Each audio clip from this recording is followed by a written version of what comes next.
Hello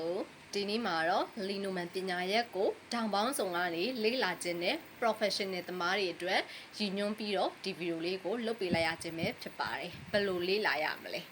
Okay ညီတို့လီနိုမန်ပညာရပ်ကိုလေ့လာတဲ့အခါမှာ၃ပိုင်းရှိပါတယ်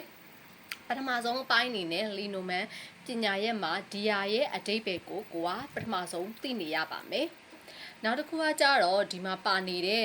ဒီ A ရဲ့ဒီမှာညင်းလေးရဲ့ပေါ့နော်ဒီ A လေးကကြတော့ညီတို့ Tero နဲ့တွားပြီးတော့ဆက်နေပါတယ် Tero ဆိုတာကတော်တော်များများသိနေကြတယ် TAROT ဆိုတဲ့ပညာရပ်နဲ့တွားဆက်နေပါတယ်ဒီမှာညင်းအဲ့ညင်းလေးကကြတော့ plain cat ဆိုတဲ့ cartomancy ဖဲချက်လေးတွေနဲ့တွားပြီးတော့ဆက်နေပါတယ်ဒါဆိုရင်ညီတို့၃ပိုင်းနဲ့ဆက်ပြီးတော့ဟောပေးလို့ရမှာပဲဖြစ်ပါတယ်။ Okay နောက်ထပ်ပြီးတော့ဒီရဲ့ဒီလီနိုမန်ရဲ့အကြံပြင်းပေါ့နော်အကြံပြင်းအဓိပ္ပာယ်လေးဆိုရင်တော့ဒါကလက်ထက်လက်စွပ်ဂတိကဝတ်တွေပြုကြတယ်ဒါလေးဆိုရင်အားလုံးဟာကောင်းတဲ့ဘက်ကိုသွားတဲ့အဓိပ္ပာယ်လေးလို့ညွှန်လို့ရတယ်။ A ကကြတော့ညီတို့ A short 1နဲ့သွားတူတယ်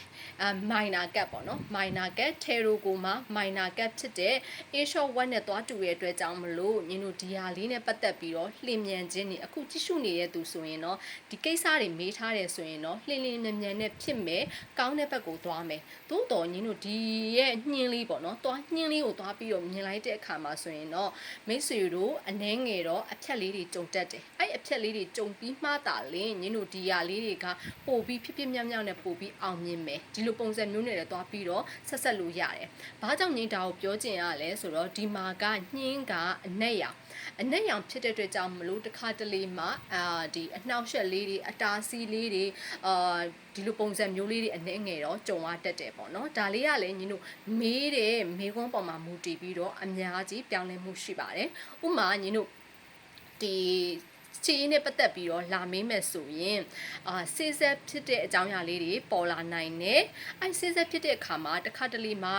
ဒီသူ့ဘက်ကိုယ့်ဘက်ပေါ့နော်နည်းနည်းလေးညှိယူရတဲ့အပိုင်းလေးတွေရှိမယ်တစ်ခါတလေအတားဆီးလေးတွေနည်းနည်းရှိတတ်တယ်အဲ့ဟာလေးတွေကြော်ဖြတ်ပြီးမှသာလင်းဆေးဆက်တာတွေ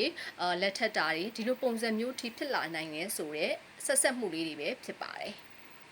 Okay ဒါဆိုရင်ဒါလေးကိုဘယ်လိုလေ့လာရမလဲဆိုတာလေးကကစားတည်သွားပြီဆိုတော့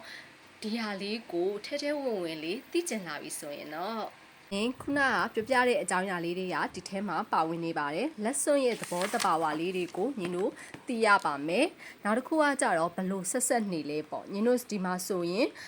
ဒီညင်းနဲ့သွားပြီးတော့ဆက်တဲ့အပိုင်းလေးတွေနောက်ဒီမှာ A short 1နဲ့သွားပြီးဆက်တဲ့အပိုင်းလေးတွေကိုလေ့လာရမှာပဲဖြစ်ပါ